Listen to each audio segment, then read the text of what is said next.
한 송이의 국화꽃을 피우기 위해 봄부터 소쩍 새는 그렇게 울었나 보다.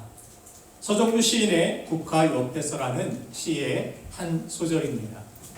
국화라는 꽃은 가을에 피는 꽃인데 이 국화꽃을 피우기 위해 이른 봄부터 소쩍 새는 간절히 울었다라고 말합니다.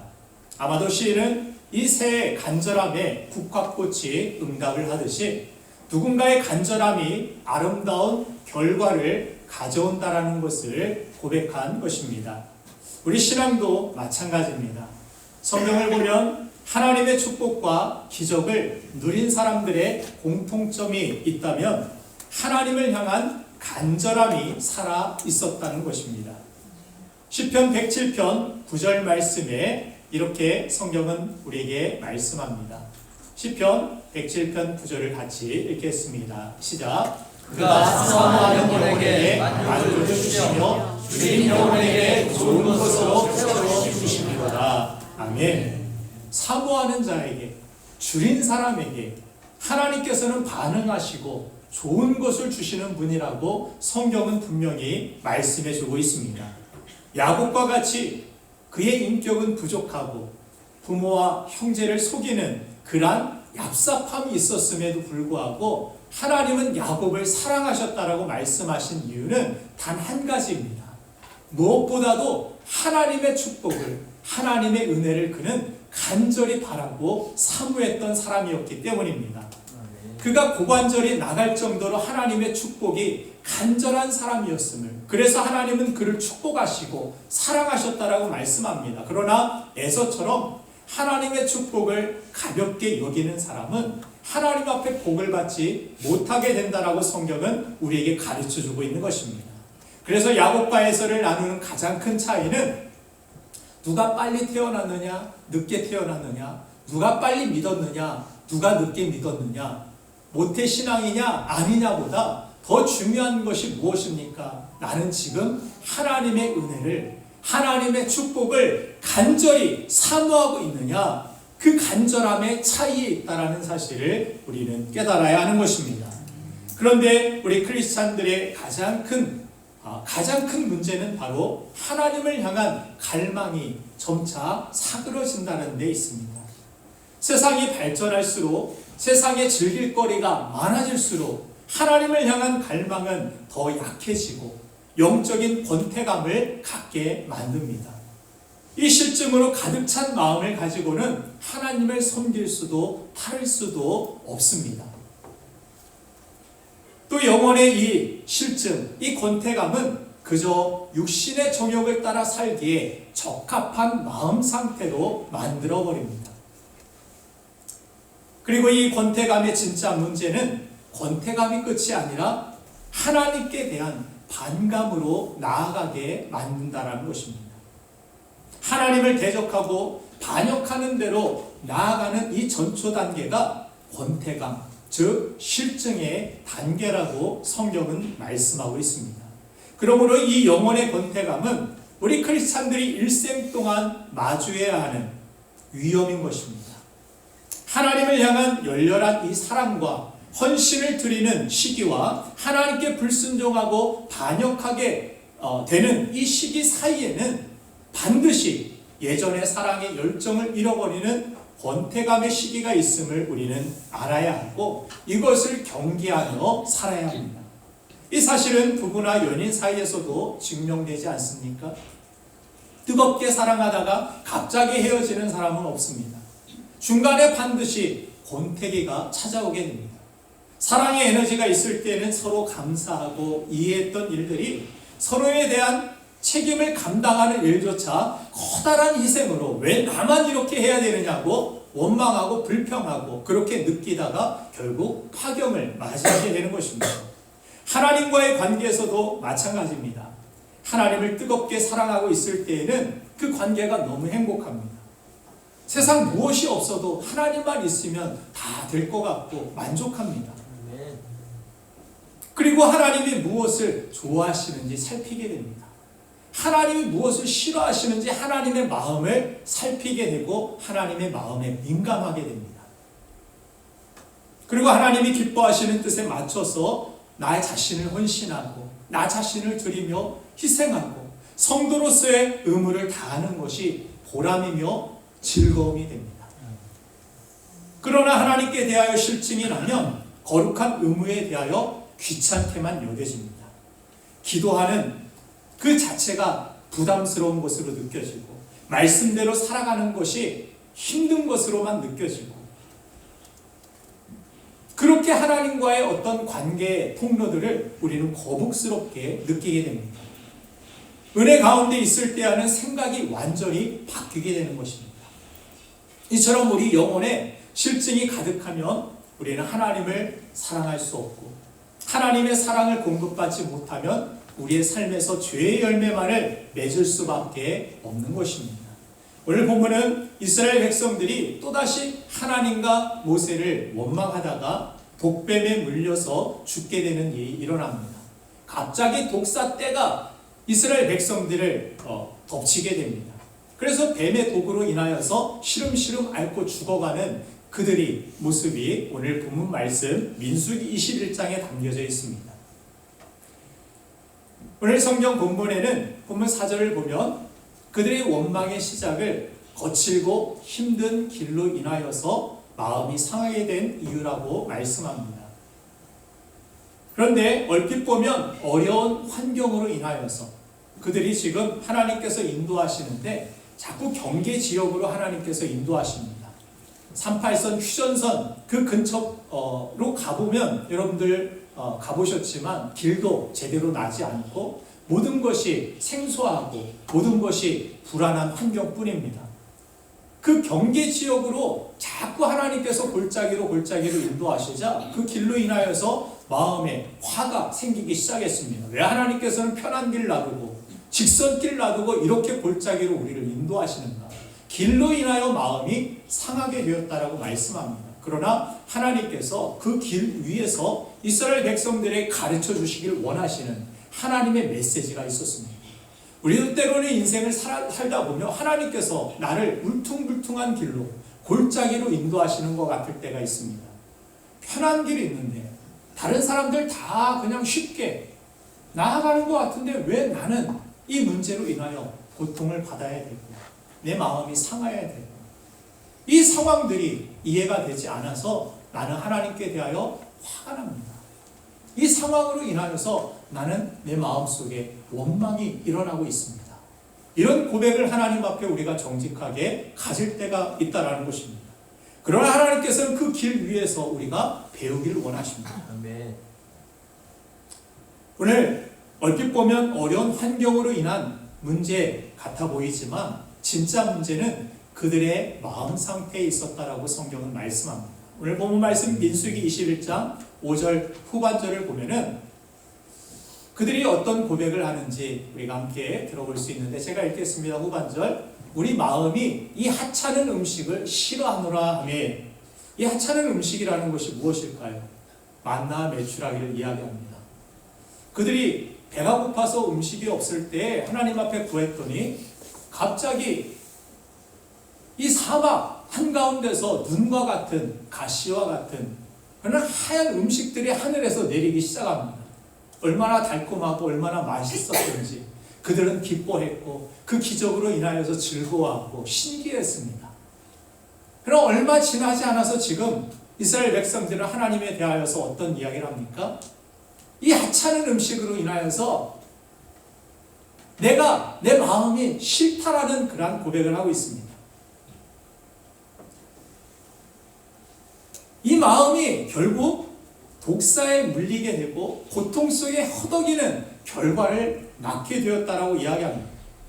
그들 마음에 하나님에 대한 이 영적인 권태감이 하나님이 주신 축복을 당연한 것으로 여기고 감사하지도 못하며 오히려 욕심으로 더 좋은 것이 있어야 될 것 같은데 내 삶에는 당연히 좋은 것들이 내 삶에 주어져야 되는데 왜 이렇게 연약한 길이 있고 부족함이 많이 있고 이런 환경을 나에게 주시는 것입니까? 그러면서 어떻게 보면 요즘 드라마 중에 폭삭 속았수다라는 그런 드라마가 있습니다. 하도 폭삭 속았수다 그래서 우리 집사님도 그런 찬양 인도를 하면서 그런 고백을 하셨길래 무슨 이야기인가, 폭삭 뭘 그렇게 크게 속았길래 했더니 결국 폭삭 속았다가 이 제주말로 애쓰셨습니다. 수고하셨습니다.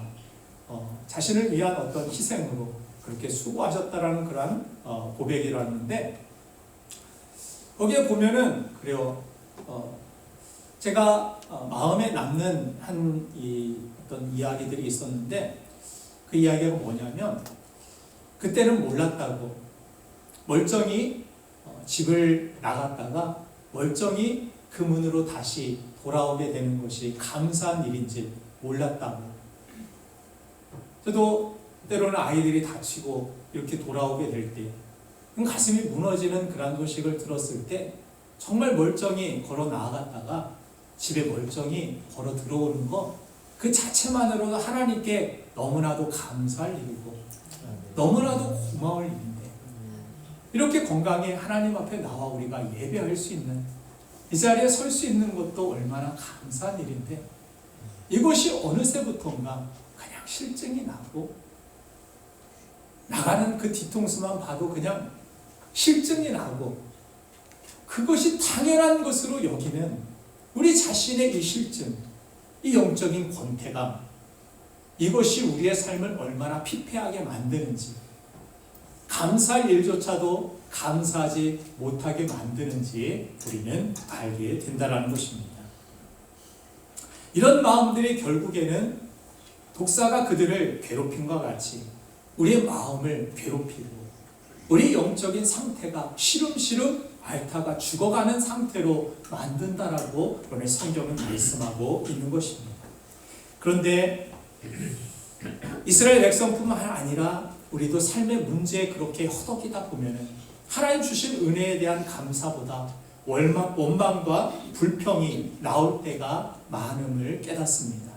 특별히 육체가 피곤하거나 우리가 어떤 상황 속에서 게으를 때 이 영적인 영혼의 실증은 급속하게 그렇게 누룩과 같이 퍼져나가는 모습을 봅니다. 또 자신의 영적 상태를 그런 상황 속에서는 내가 일반 성도들의 평균이라고 그렇게 합리화시킬 때가 많이 있습니다. 나 정도면 신앙생활 그래도 잘하는 것이지 하고 스스로를 위안합니다. 또한 유혹이 빈번하게 될 때 우리 안에 잠재된 욕망이 활성화됩니다. 하나님에 대한 그래서 실증이 가속화되게 되고, 세상의 즐거움이 커질수록 하나님께 대한 어떤 갈망은 점차 사라지고 경건의 삶의 태만함을 우리가 갖게 됩니다. 이처럼 실증은 서서히 세력을 확장해 나아가는 바이러스와 같은 그런 존재로서 우리 안에 있는 은혜의 저항력을 약화시키고, 우리 삶에서 죄만 낳게 되고 하나님께 심판받기 딱 좋은 상태로 우리를 이끌어 가게 된다는 것입니다. 그런데 감사한 것은 그런 우리의 연약함을 아시는 하나님께서 우리에게 구하는 자에게 피할 길을 주신다는 사실입니다. 그리고 우리가 치유와 회복의 이 피할 길로 들어서기 위해서 먼저 우리 자신에 대한 올바른 진단이 필요하다라고 우리에게 말씀하여 주십니다. 올바른 진단은 올바른 치유를 가져오기 때문입니다. 예전에 제가 이 신보동의 한 안과를 제 작은 딸이 눈이 자꾸 따갑다고 아프다고 초등학교 다녀와서 저에게 이야기를 해서 눈에 무슨 이상이 생겼는가 하고 그 안과를 찾아갔습니다. 그랬더니 대충 이렇게 보더니 결막염입니다 하고 그냥 안약 먹고 약 드시면 됩니다. 저는 아빠로서의 감이 그보다는 더 감은 좋지 않겠습니까? 의학적 지식은 적어도 아닌 것 같은데요. 예전과 같은 그런 게 아닌데요. 좀 더 자세히 봐줄 수 없겠습니까? 하고 다시 한번 부탁을 했습니다. 현미경으로 자세히 살펴보더니 작은 미세 플라스틱이 박혀가지고 그것을 핀셋으로 뽑아내니까 이제 깜빡거려도 괜찮다고. 그래서 그냥 결막염이라고 하고 돌아갔으면 만약 비비기라도 했으면 그 눈에 큰 상처를 입고 시력이 급격하게 나빠졌을 것이라는 그런 생각을 합니다. 참 아찔한 순간인데 바른 진단이 없으면 바른 치유를 가져올 수 없다라는 사실을 깨닫습니다. 오늘 본문에서 이스라엘 백성의 치유가 어떻게 시작되는지를 우리는 본문 말씀 민수기 21장 7절 말씀에서 주목해 봐야 합니다. 21장 7절 말씀을 같이 한번 읽겠습니다. 시작. 백성이 모세에게 이르되 우리가 여호와와 친진하여 온 마음으로 범죄하였으니 여호와께서 기뻐하여 이 일들을 우리에게 하소서. 모세가 백성을 위하여 기도하되. 자, 우리가 하나님 앞에 범죄했습니다. 이 고백이 바로 치유의 시작이 된 것입니다. 내 마음의 영적인 상태, 이것이 그냥 일반적인 상황이 아니라 하나님 앞에 우리의 범죄입니다. 세상에 무엇인가 다른 것을 추구하고 다른 것을 사랑하기 때문에 가졌던 이 마음, 하나님을 사랑하지 못하는 이 상태, 이것이 하나님 앞에 간음이고 범죄입니다. 우리가 부부 사이에 같이 산다고 해서 그것이 다가 아니죠. 내 마음이 다른 것을 좋아하고 다른 여자를 사랑하고 다른 남자를 사랑하고 이것이 간음이듯이 이와 같이 내가 그냥 이 마음이 상태가 이것이 건강하고 그것이 당연한 것입니다가 아니라 하나님 앞에 이것이 범죄입니다. 내 이 마음 상태가 삶으로 드러나고 표현됐을 뿐이지 그렇지 않는다고 해서 죄가 아닌 것이 아니라 하나님 이 상태가 범죄입니다. 바른 이 진단, 여기에서부터 치유가 시작됐다라고 성경은 말씀합니다. 하나님 앞에 죄인입니다. 내 마음에 죄가 있습니다. 이 회개로부터 하나님의 구원이 시작된다라고 지난 시간에도 여러분들에게 말씀을 드린 바 있습니다. 그래서 의원은 병자에게 쓸모가 있다라고 예수님이 말씀하셨습니다. 내가 그 죄인들을 위하여 왔다라고 성경은 말씀하고 있습니다. 하나님은 오늘도 우리를 치유하시기 위하여 우리에게 찾아오십니다. 그런 내 자신의 바른 하나님 앞에 반응은 무엇입니까? 내 안에 이런 죄가 있습니다. 나를 치유하여 주옵소서. 나를 불쌍히 여겨 주옵소서. 나를 고쳐 주옵소서. 바른 이 진단이 있을 때 우리는 거기에서부터 치유가 시작되고 이것을 성경은 기독교적인 교리에서는 이것을 회개라고 부릅니다. 그 고통과 문제가 나의 죄라고 일단 진단이 되었으면 이제는 하나님의 처방을 수용하고 따라야 합니다. 감사한 것은 나 싫다는 그러한 사람하고는 여러분들도 같이 하고 싶지 않고 뭔가를 도와주고 싶은 마음도 없겠지만 그러나 하나님께서는 이 독사에 물려 또 원망하고 또 불평하고 하나님을 떠난 그들에게 살 길을 구하는 그들에게 다시 살 길을 열어주시고 기회를 주시고 하나님의 처방을 내려주셨다는 데 있습니다. 그 처방이 무엇이었습니까? 오늘 본 말씀 민수기 21장 8절 9절 말씀을 같이 한번 읽어보겠습니다. 시작. 여호와께서 모세에게 이르시되 돌뱀을 만들어 장대 위에 매달아라. 물린 자마다 그것을 보면 살리라. 모세가 노뱀을 만들어 장대 위에 다니 뱀에게 물린 자가 노뱀을 쳐다본즉 모두 살려라. 장대에 달린 이 청동뱀을 바라보라는 것이 하나님의 처방이었습니다. 좀 이상한 처방 아닙니까? 뱀에 물렸으면 어디에 약초가 있고 목을 어떻게 빨아내야 되고 처치를 해야 된다 이런 말씀을 주시지 않고 노뱀, 장대에 달린 이 노뱀을 바라보면 낫겠다라는 처방을 주십니다. 그런데 바로 이 메시지가 기독교의 가장 중요한 복음으로 선포되는 순간이었음을 여러분들 아십니까? 어느 날 신약시대에 예수님께서 자신을 방문한 니고데모라는 사람에게 어떻게 구원의 처방을 말씀하셨는지 여러분들 기억하십니까? 요한복음 3장 14절 예수님의 말씀을 한번 같이 들어보겠습니다. 시작. 모세가 광야에서 뱀을 든 것 같이 인자도 들려야 하리니. 아멘. 무슨 뜻입니까? 불뱀에 물려 죽어가는 이스라엘 백성을 살리기 위해서 장대 위에 노뱀을 매다시던 하나님께서 죄로 죽어가는 인생을 살리고자 사람의 아들 대신 인자 대신 예수로 우리의 죄를 짊어지고 죄인 되게 하셔서 십자가에 매다시고 그를 믿음으로 바라보는 사람마다 구원을 받게 하셨다라는 복음의 선포인 것입니다.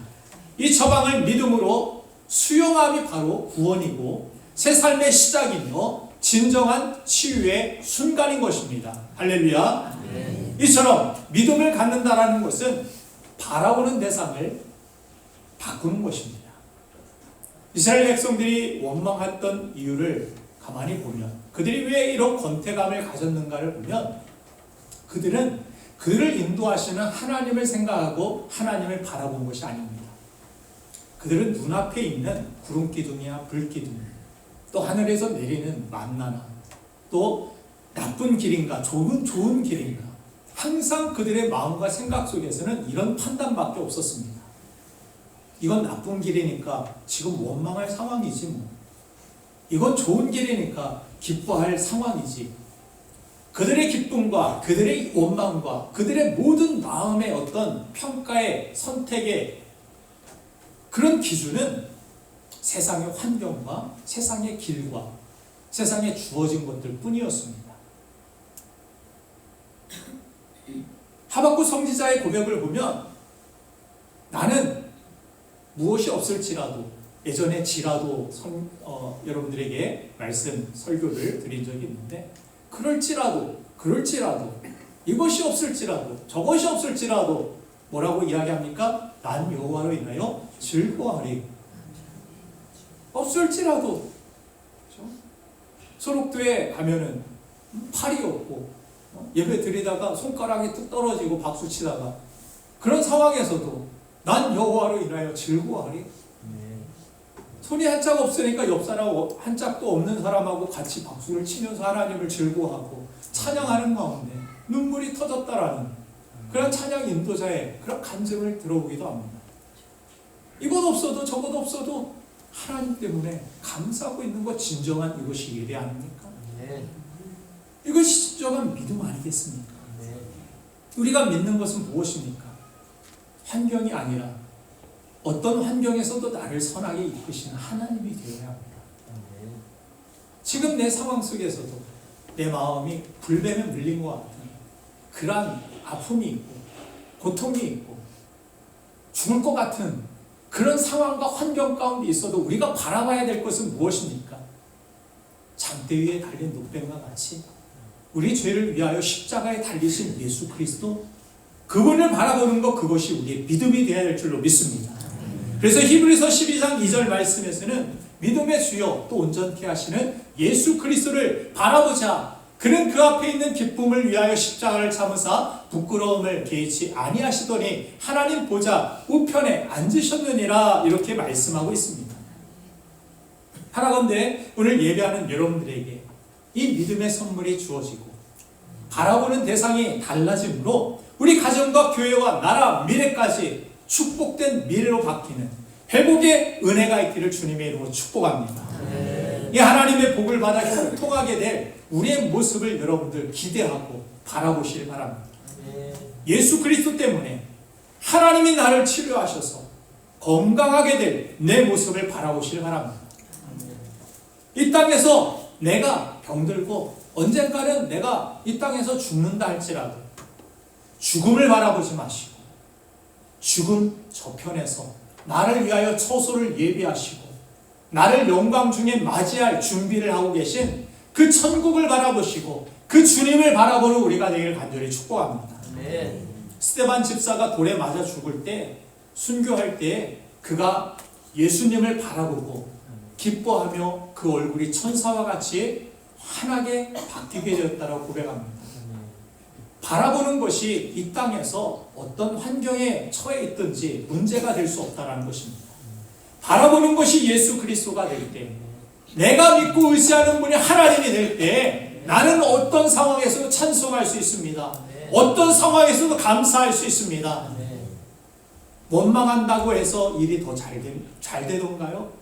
불평한다고 해서 뭔가 잘 이루어지던가요? 오히려 좋았던 관계마저 다 깨지고 좋았던 가정이 깨지고 그 원망과 불평 때문에 오히려 일이 더 악화되고 문제가 더 심각해지는 경우만을 우리는 많이 보게 됩니다. 그런 것을 알면서도 우리는 항상 그런 쳇바퀴 속에서 벗어나지 못할 때가 얼마나 많이 있는지 모릅니다. 그래서 하나님께서 처방을 주시는 것입니다. 그런 상황이 있느냐?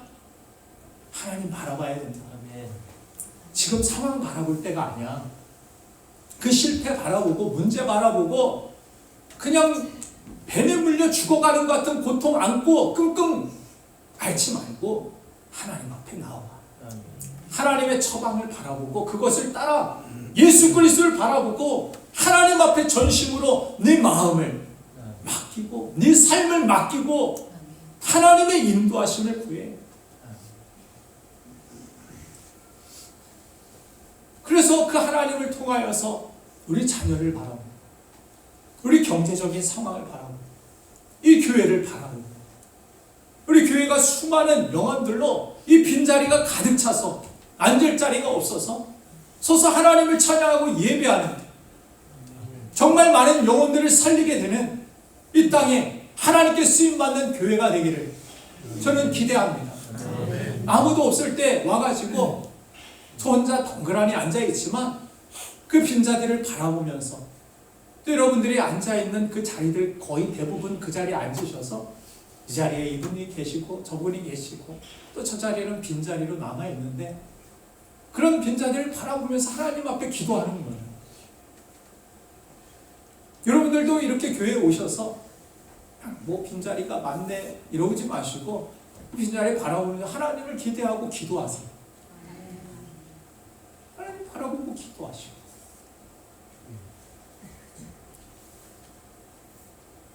그렇게 하나님을 바라보고 의지하는 자들에게 하나님은 가장 좋은 것을 얻게 하신다라고 하나님은 약속해 주십니다. 그렇기 때문에 우리는 늘 모든 상황 속에서 어떤 상황 속에서 즐거움이 세상 가운데 있든지 슬픔이 세상 가운데 있든지 그 모든 상황 속에서 하나님을 마음 중심에 두는 것을 잊지 말아야 합니다. 로마서 1장 28절 말씀을 보면은 이 영적 권태기에 빠지고 하나님을 잃어버리는 그러한 이유가 무엇인지를 우리에게 분명히 이야기합니다. 같이 한번 읽겠습니다. 시작. 또한 그들이 마음에 하나님 두기를 싫어하며 하나님께서 그들을 그 상실한 마음대로 내버려두사 합당하지 못한 일을 하게 하셨으니. 아멘. 우리가 하나님을 마음에 두기를 싫어하면 하나님께서도 인격적인 분이라 그냥 짝사랑만 하지 않으시고 하나님도 배신감을 느끼십니다. 하나님도 상처를 받으십니다. 그래서 그 마음을 그대로 내버려 두십니다. 성경에서 가장 큰 어떤 심판이 되고 우리에게 가장 큰 해가 되는 그 상태를 하나님이 내버려 둠이라고 이야기합니다. 그냥 네 살대로 살아봐 한번. 탕자든 뭐든 한번 살아봐. 그러면 어떻게 되느냐? 결국에 하나님의 보호하심과 인도하심이 없고 하나님의 축복이 없으면 우리 인간은 결국 무너지는 존재, 허망한 존재, 세상에서 돈은 조금 얻었는지 모르지만 세상에서 조금 뭔가를 누렸는지는 모르지만 결국에는 죽어버리는 존재, 하나님과 단절되는 존재. 죽음이라는 것은 그냥 우리 다 죽습니다. 기독교인들이든 불교인이든 누구든 다 죽습니다.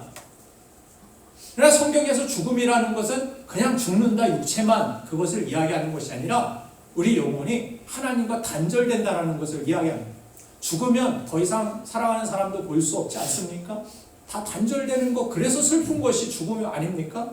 그런데 영혼의 죽음은 그렇게 하나님과 단절되어서 하나님과 단절된 영혼은 영원히 슬퍼할 수밖에 없고 이를 갈 수밖에 없고 고통당하고 어두운 가운데 처해 있을 수밖에 없습니다. 그곳이 바로 지옥이라고 성경은 이야기합니다.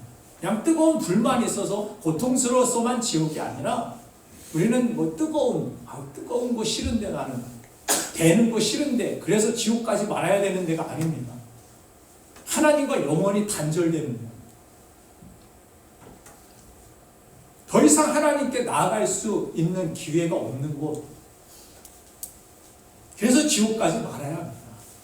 이 땅에서 예수 믿어야 되고, 천국 갈 기회 주셨으면 그 기회를 받아들여야 되고, 예수 믿고 다 천국 가는 우리가 되기를 간절히 축복합니다. 그래서 하나님을 마음에 두기를 싫어하는 이 마음을 하나님 앞에 회개하고, 항상 모든 상황 속에서 하나님을 떠올려야 됩니다. 하나님을 생각해야 됩니다. 그것을 예수님은 쉬지 말고 기도하라고 우리에게 가르쳐 주셨습니다. 기도가 뭡니까? 맨날 내 소원 이야기하고 말하는 것이 기도가 아닙니다. 그것은 기도의 일부입니다. 기도의 전부는 하나님을 마음에 두는 것입니다. 그 문제가 되었던 어떤 일이 되었던 소원이 되었던 기도를 통하여 궁극적인 것은 하나님을 마음에 두는 것입니다. 하나님 이 상황이 있는데요 하면서 하나님을 떠올리는 거예요. 마음에 하나님을 두는 거예요. 그렇게 하나님을 마음에 계속해서 두고, 하나님을 마음에 두면 우리 영혼이 살아나기 시작합니다. 우리 영혼을 성령께서 마음과 생각을 지켜주시기 시작합니다.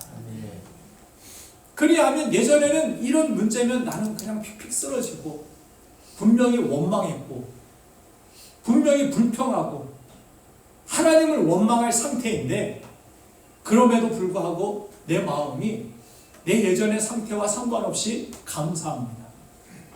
기도하기 시작합니다. 예전에는 이 문제가 있으면은 그냥 나 시험 들었어야 하고 예배 안 나왔는데, 그럼에도 성실하게 하나님 앞에 예배를 드리며, 하나님 앞에 헌신을 하며, 하나님 앞에 영광을 돌리며 나아갑니다. 그런 사람들이 믿음의 사람들의 승리였고, 하나님 주시는 놀라운 승리는 그와 같이 어떤 환경에 흔들린 것이 아니라 요셉이 팔려가든 지옥의 이 지하 감옥에 갇히든 배신을 당하든 모든 막 어려운 상황인데 그냥 하나님을 마음에 두고 살아갑니다.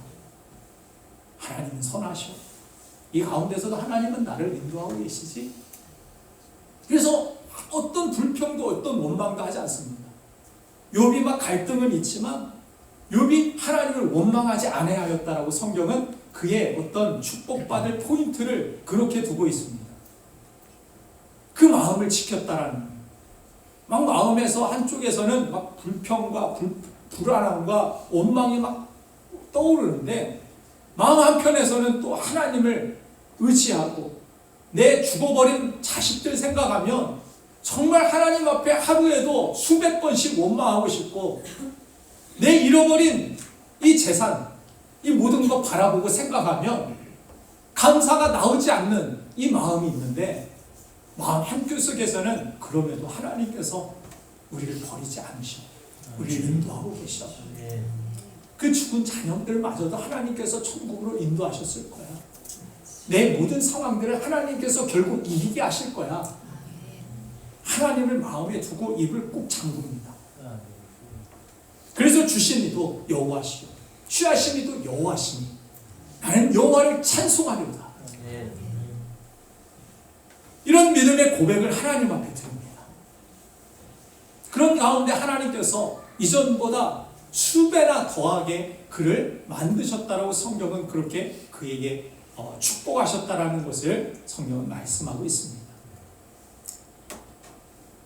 요한계시록 3장 20절 말씀을 보면은 하나님께서는 우리를 회복하시기 위하여서 우리 곁에서 문을 두드리시는 하나님이라고 말씀하고 계십니다.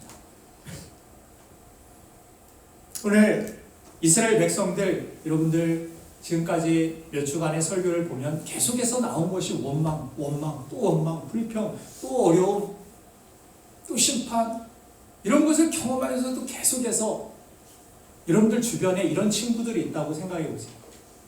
내가 뭘 잘해줬는데 맨날 원망하고 불평하고 맨날 욕하고 맨날 못해준 것만 그렇게 이야기하는 그들과 함께하고 싶겠습니까? 그러나 하나님께서는 참 속도 좋으시지. 하나님께서는 정말 마음도 넓으시지. 또 그들과 함께 하시기 위해 문 두드리시며 함께 하시길 원하셨어요. 그들을 살리시기도 하고 회복시키시기 위하여서 또 참으시고 다시 문 두드리시는 예수님, 여기에 우리의 소망이 있는 줄로 믿습니다. 물론 예배 가운데 하나님께서는 이 말씀으로 우리의 문을 두드리고 계십니다. 나를 마음에 두지 않겠니? 세상이 바쁘지만 힘든 일이 있지만 네가 좋아하는 것들이 세상에 많이 있지만 그러나 그 상황과 환경보다 나를 마음 중심에 두지 않겠니?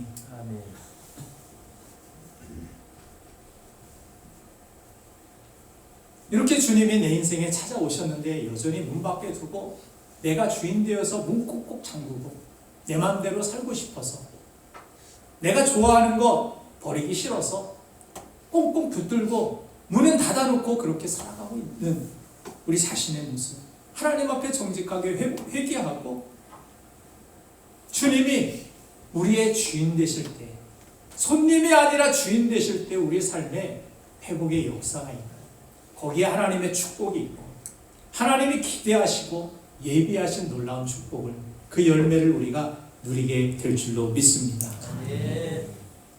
이렇게 마음을 연다는 것은 주님께 마음을 기울이는 것입니다. 주님을 향해 간절한 마음을 가지고 주님 만나기를, 주님이 나의 중심이 되시기를, 주인 되시기를 내 마음문을 여는 것입니다. 그렇게 주님의 사랑을 구하고 주님을 의지하는 저와 여러분들의 삶을 하나님께서 복되게 하시고 그런 믿음을 가지고 나아가는 여러분들 미래를 기대하셔도 좋습니다. 그런 마음의 중심이 있다라면, 내 마음 중심에 하나님이 계신다라면 원망과 불평이 아니라 하나님께 대한 감사로 바뀌고 찬송으로 바뀌고 하나님에 대한 기대와 소망으로 바뀐다라면 하나님은 여러분들의 삶을 그 약속대로 놀라운 길로 하나님이 인도하여 주실 줄 믿습니다. 여러분들 가정을 새롭게 하실 것입니다. 우리 교회를 새롭게 하실 것입니다. 우리의 민족과 이 나라를 복되게 하실 것입니다. 우리의 인생을 복되게 변화시켜 주실 줄 믿습니다.